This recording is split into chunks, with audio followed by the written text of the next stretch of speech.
Chapitre 3. L'île de la Tortue. John prit la main de sa petite sœur et la tira vers le pont supérieur sans écouter ses protestations. Le capitaine était à son poste sur la passerelle. Il le héla.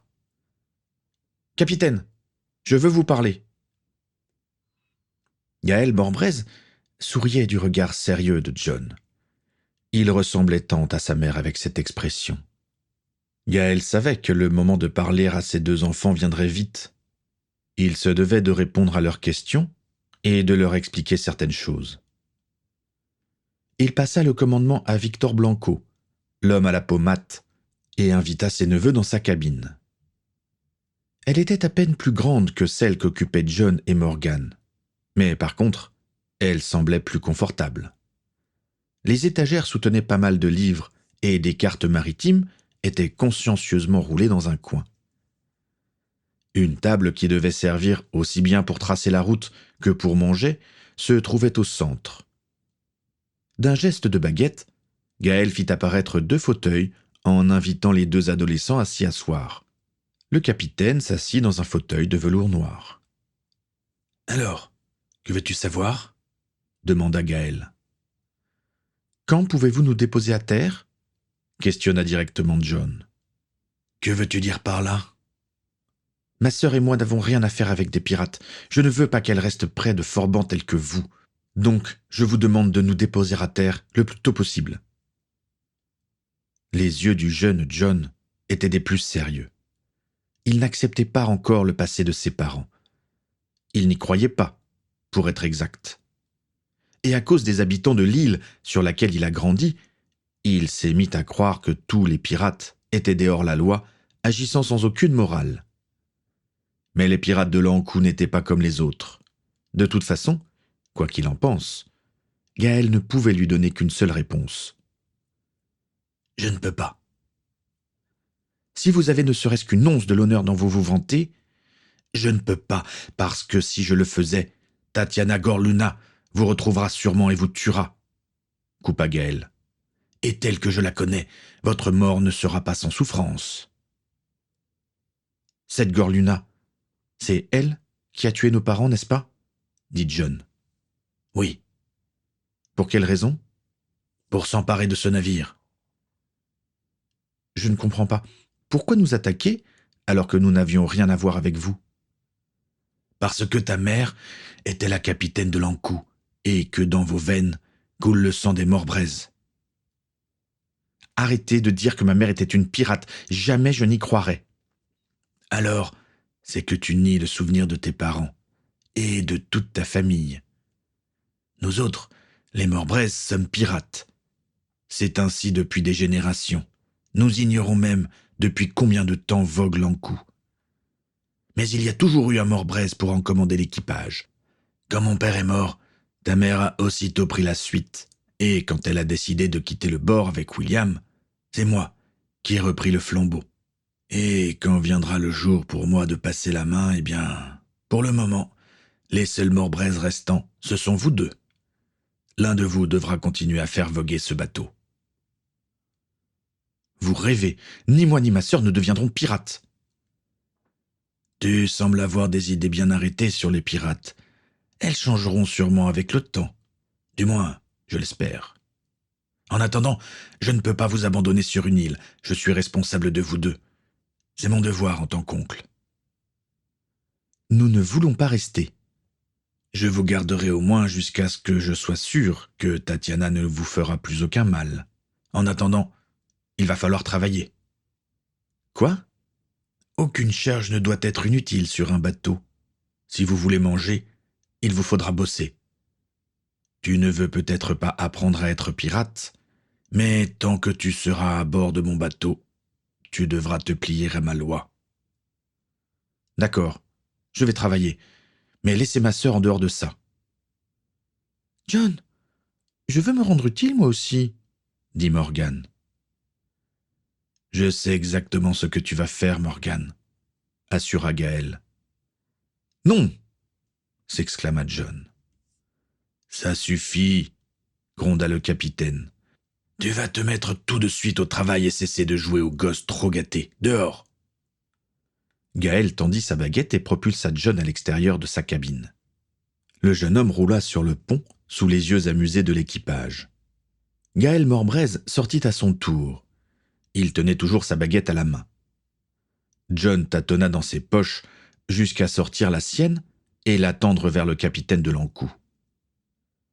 Gaël fit un geste apaisant, et John crut un instant qu'il cherchait à faire cesser l'altercation, mais en fait, le signe était adressé à Akiko, qui avait porté la main à son katana.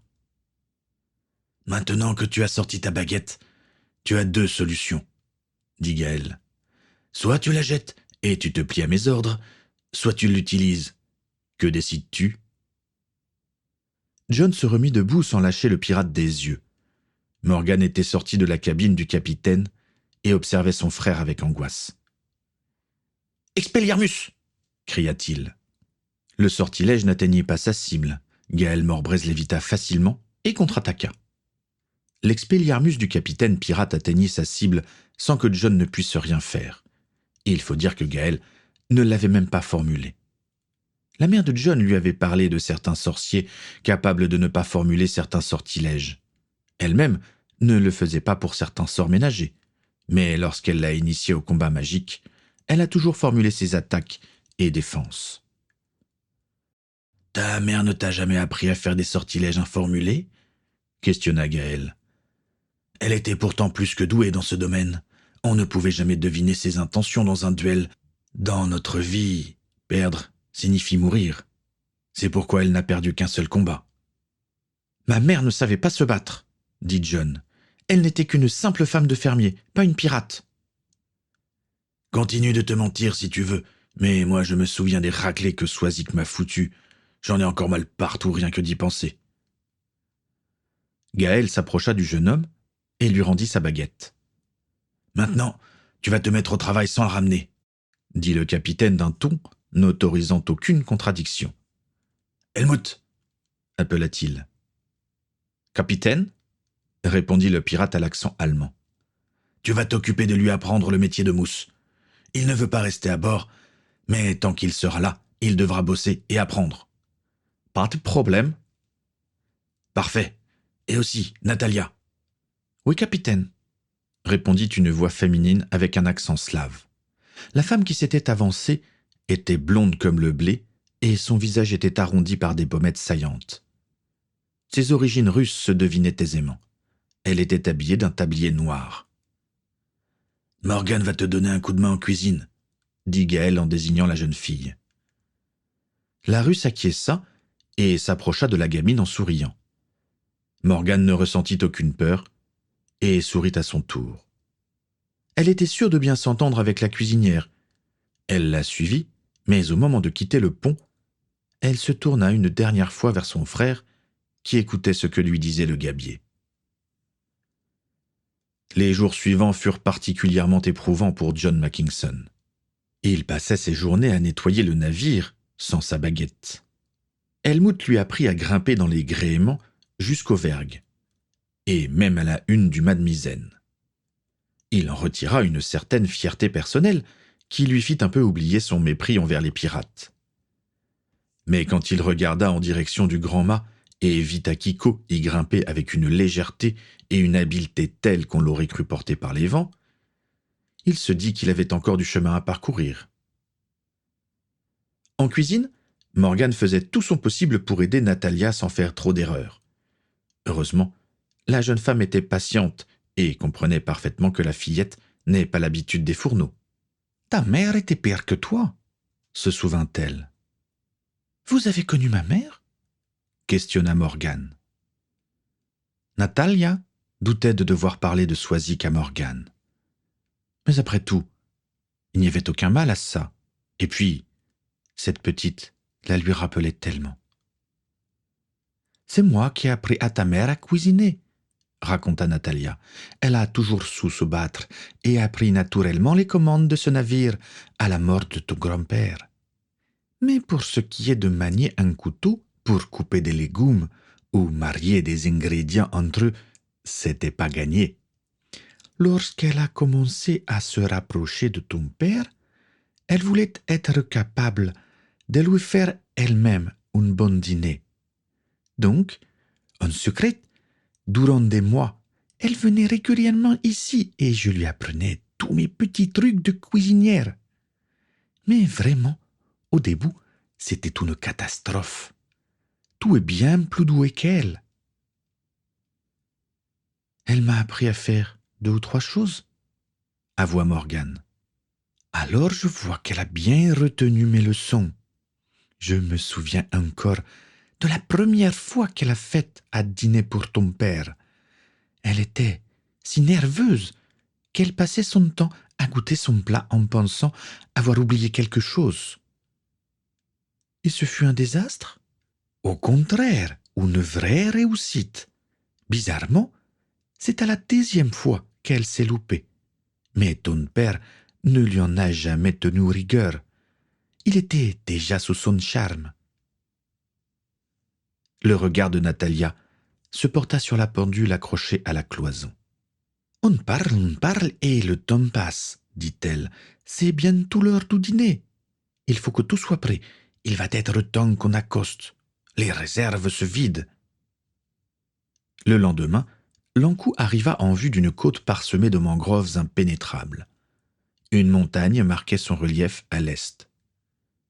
Cette montagne, appelée la Tortue par les premiers habitants espagnols de l'île, lui donna son nom. Un fort imposant se trouvait au pied de la montagne, niché entre elle et un cours d'eau descendant vers le sud.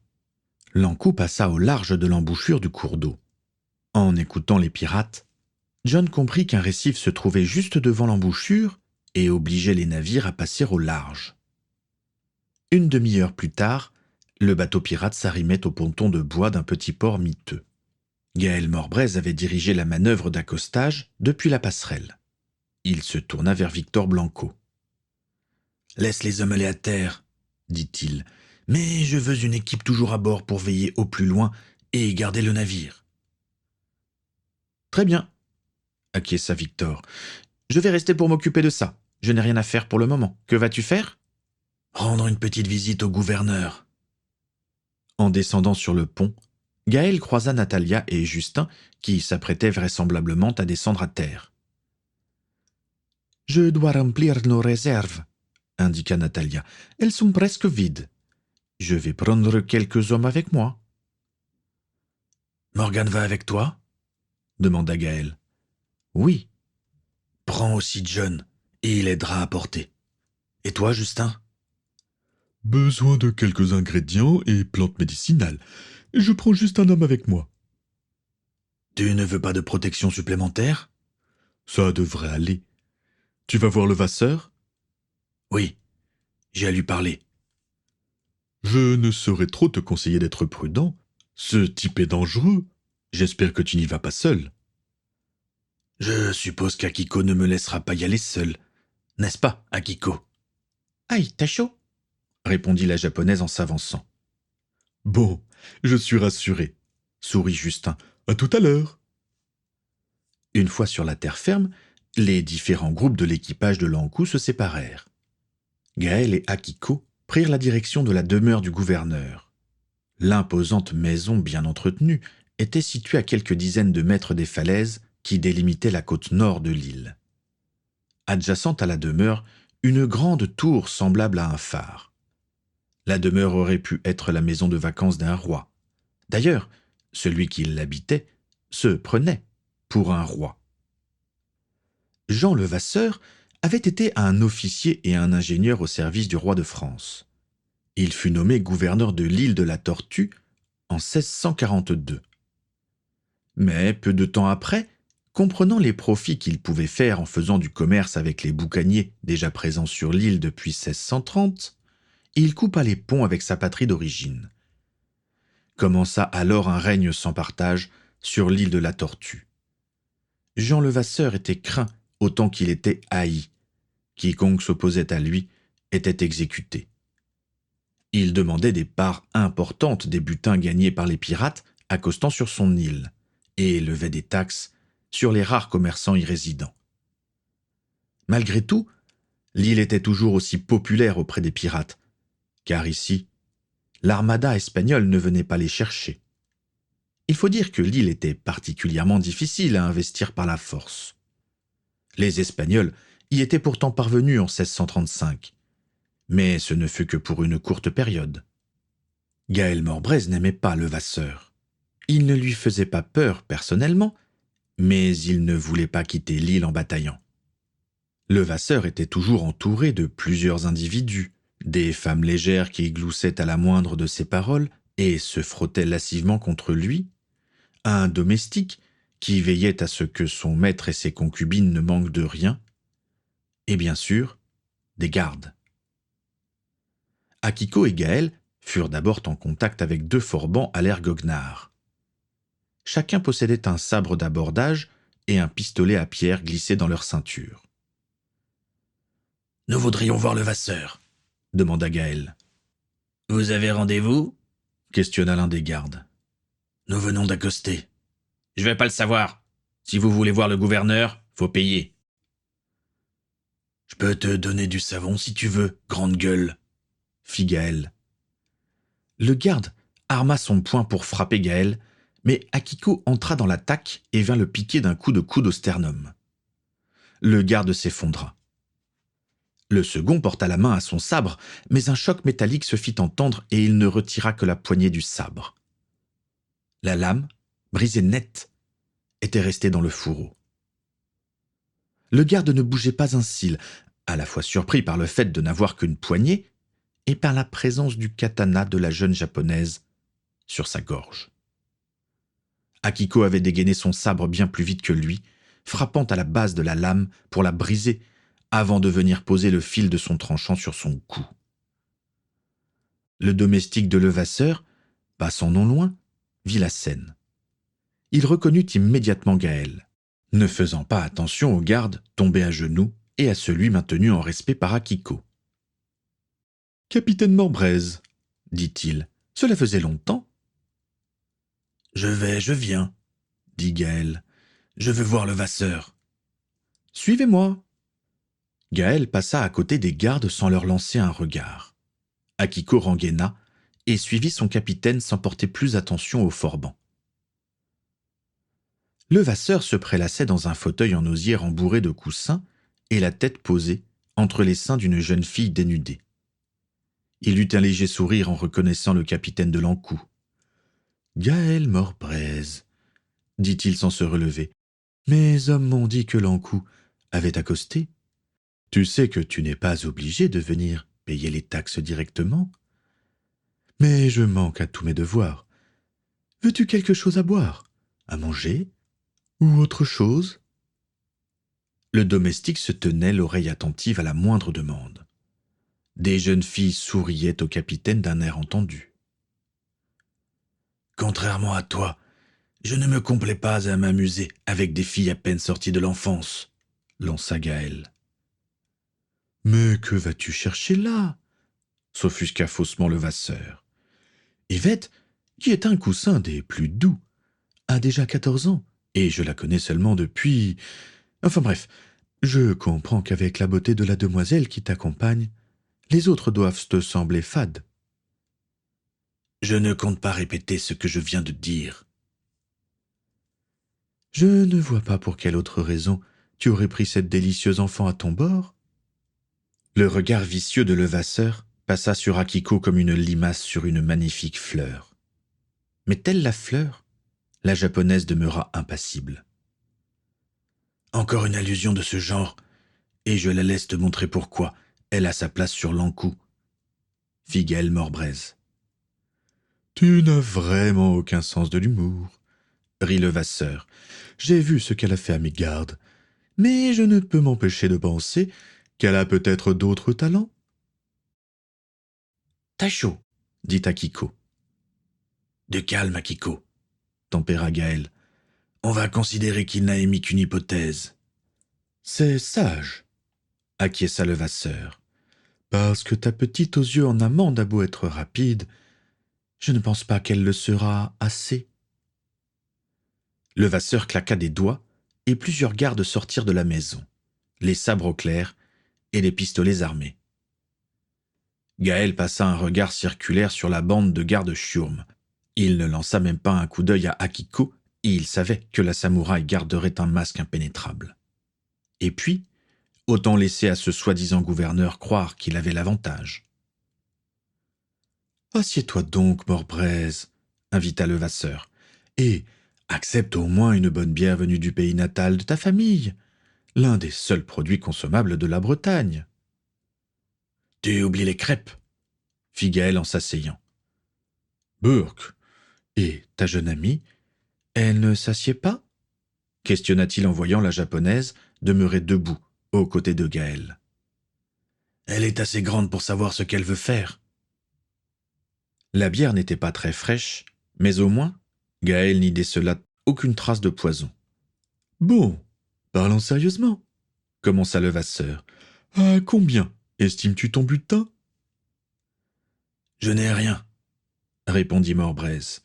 Tu devras te contenter de la taxe d'accostage et de ce que je vais dépenser pour me ravitailler. Je me doutais d'une réponse de ce genre. Tu es un pirate étrange, Morbraise. Pourquoi ne raisonnes-tu que rarement les navires de commerce? Ça ne regarde que moi. Je me demande comment tu fais pour ne pas avoir de mutinerie à ton bord. Je ne suis pas venu pour discuter de ma façon de commander mon navire, dit patiemment Morbraise. Je veux savoir si Gorluna a fait escale ici dernièrement. Tatiana Gorluna? Je ne m'en souviens pas. Attends, je vais consulter le registre. Le domestique apporta un livre aux pages jaunies reliées de cuir. La dernière page, usitée, était marquée par une lanière de cuir. Levasseur dut quitter la douceur de la peau de la jeune Yvette pour l'ouvrir. Il parcourut les pages à rebours depuis la dernière. Il s'arrêta sur une ligne qu'il suivit de son doigt. Le cauchemar a fait escale il y a 1 mois, indiqua Levasseur. Ah oui, je m'en souviens. Gorluna s'est même vanté que la prochaine fois, elle ne viendrait pas avec le même navire. Elle court encore après l'Ankou, n'est-ce pas? Elle est venue te voir? Peut-être. Qu'est-ce qu'elle t'a demandé? Tu me poses beaucoup de questions. Il va falloir commencer à me donner quelque chose en échange de tous ces renseignements. Pour l'escale, ce n'est pas un secret. Mais ce qu'elle et moi on s'est dit, c'est du domaine du privé. Gaël Morbraise s'obligea à la patience. Et pourtant, il savait qu'il n'avait pas de temps à perdre. Gorluna devait se douter que l'Ankou faisait escale sur l'île de la Tortue. Il porta la main à l'intérieur de sa veste et en sortit une bourse de cuir. Il y prit une poignée de pièces d'or qu'il déposa sur la table. « Espagnol » apprécia Levasseur. « Ça reste assez peu, mais je vais faire un petit effort de charité. Je sais que tu n'es pas très riche. » Gorluna m'a dit qu'elle comptait prendre possession de l'Ankou. « Tu ne m'apprends rien. Dois-je reprendre mon or ?»« Ne sois pas si pressé. Elle m'a avoué que le seul moyen de s'embarrer de ton bateau, c'était d'avoir du sang de Morbraise. Je n'ai pas trop compris ça, mais elle m'a payé pour savoir où elle pourrait trouver ta sœur et son mari. Je lui ai plutôt suggéré de t'arraisonner à la loyale, mais elle n'avait pas l'air de trouver cette idée viable. Je me suis souvenu alors que personne n'avait jamais réussi à aborder l'Ankou. Elle a insisté. Et même si je sais que c'est une folle sanguinaire, je ne refuse jamais rien à une belle femme. Tu sais surtout qu'elle t'aurait tué si tu lui avais menti, dit Morbraise. Ou essayé, du moins. Mais bon, il y a quelques années, quelqu'un m'avait dit avoir reconnu William Mackinson sur une petite île à quelques jours de mer. Elle est partie quelques heures plus tard.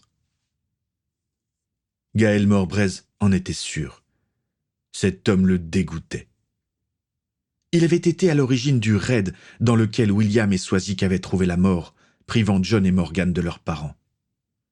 Il sentait que s'il restait plus longtemps en compagnie de cet homme imbu de lui-même, il allait perdre son calme. Gaël se leva. « Tu t'en vas déjà ?» fit Levasseur. « Je compte appareiller demain matin, » indiqua Morbraise. « J'ai donc des affaires à régler. Et moi qui souhaitais vous inviter tous les deux à dîner. En fait, c'est surtout pour cette jeune fille que je voulais avoir à ma table, pour ensuite l'inviter dans mon lit. Gaël parut sur le point de se laisser gagner par la fureur. Il porta une main derrière son dos, saisissant le manche de sa baguette. Ce geste alerta les gardes qui d'un même mouvement pointèrent leurs armes sur la tête du capitaine pirate. Akiko se tourna vers ceux placés derrière son capitaine. Elle garda les bras le long du corps, mais son esprit était déjà prêt au combat. « Taisho » dit-elle. « Ikimasho » fit Gaël. Il retira la main de sa baguette en la montrant pour que les gardes puissent voir qu'elle était vide. Gaël et Akiko s'éloignèrent sans baisser leur garde. « À croire qu'il avait envie de mourir », dit un garde de Levasseur, une fois les deux pirates partis. « Ne va pas le croire, » fit Levasseur. « Il n'est pas du genre suicidaire. » « Mais à 2 contre 10, il n'avait aucune chance. » À vrai dire, aucun de nous ne pouvait savoir qui serait sorti vainqueur. Les Morbraises sont les plus terribles combattants des mers. Quant à cette fille, j'en ai entendu parler. Il paraît que personne n'a jamais réussi à la toucher en combat. En fait, je pense qu'on a eu de la chance. Je me demande ce qu'il aurait sorti de derrière son dos. Son pistolet et son sabre étaient bien visibles devant. Tu le sauras peut-être un jour, et alors, tu comprendras que ce monde recèle bien des secrets.